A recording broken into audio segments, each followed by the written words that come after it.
Lourdes தொலைக்காட்சியின் நேயர்களுக்கு அன்பு கலந்த வணக்கம். திருவருகை காலம் 3ஆம் ஞாயிறு.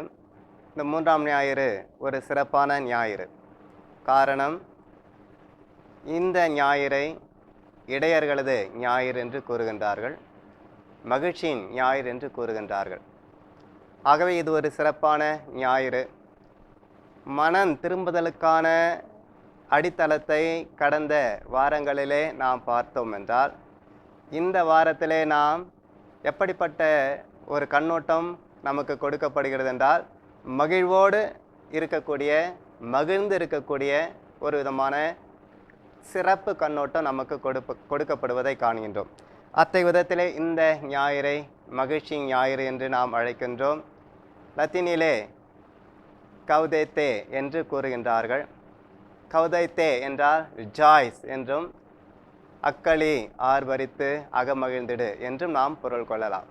அன்பு நேயர்களே, இந்த மெழுகுத்திரையை பார்த்தோம் என்றால், கடந்த 2 வாரங்களிலே நாம் ஊதா நிறத்திலான மெழுகுத்திரியை ஏற்றியிருப்போம்.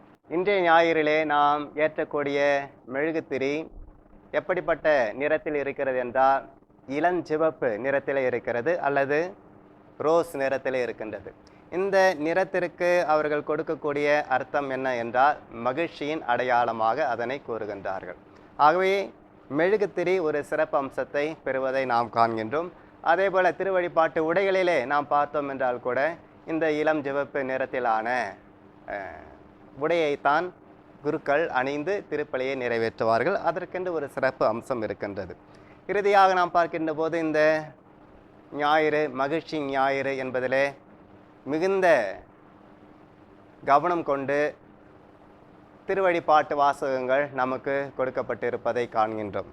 அன்பு சகோதர சகோதரிகளே, எசாயா புத்தகத்திலே நாம் பார்க்கின்றோம், பாழ்வெளி, பொட்டல்காடு, பாலை நிலம் இவற்றை அவர் மையப்படுத்தி அவையெல்லாம் எவ்வாறு மாறும் என்று பார்க்கின்ற போது, அனைத்தும் அகமகிழ்ந்திடும், அக்களித்திடும், அது பூத்து குலுங்கும் பூஞ்சோலையாக மாறும், லீலி மலர் போல் அங்கு மலர்கள் மலரும் என்று கூறுகிறார்.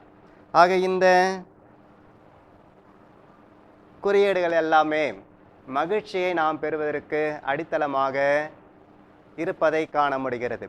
ஆக இந்த ஞாயிறிலே நாம் கண்ணோக்குகின்ற போது, மகிழ்வை முன்னிலைப்படுத்தி, மகிழ்வை முதன்மைப்படுத்தி இறைவார்த்தைகள் நமக்கு கொடுக்கப்படுகிறது. ஆண்டவர் இயேசு கிறிஸ்துவின் நற்செய்தியிலே பார்க்கின்ற போது, தொழுநோயாளர்கள் குணம் பெறுகின்றார்கள், நடக்க முடியாதவர்கள் நடக்கிறார்கள், பார்வையற்றவர்கள் பார்வை பெறுகின்றார்கள் என்று கூறுகின்றார். இவையும் ஒரு விதமான மகிழ்ச்சியின் அடையாளமாக இருக்கிறது. ஏனென்றால், இதுநாள் வரை அவர்கள் பார்வையற்று இருந்தார்கள். திடீரென பார்வை பெறுகின்ற போது அவர்கள் இனம் புரியாத மகிழ்ச்சி அடைகின்றார்கள். இப்படி தங்களது நோயிலிருந்து அவர்கள் விடுதலை அடைகின்ற போது அது மிகுந்த மகிழ்ச்சியை அவர்கள் மத்தியிலே உண்டாக்குவதை பார்க்கின்றோம்.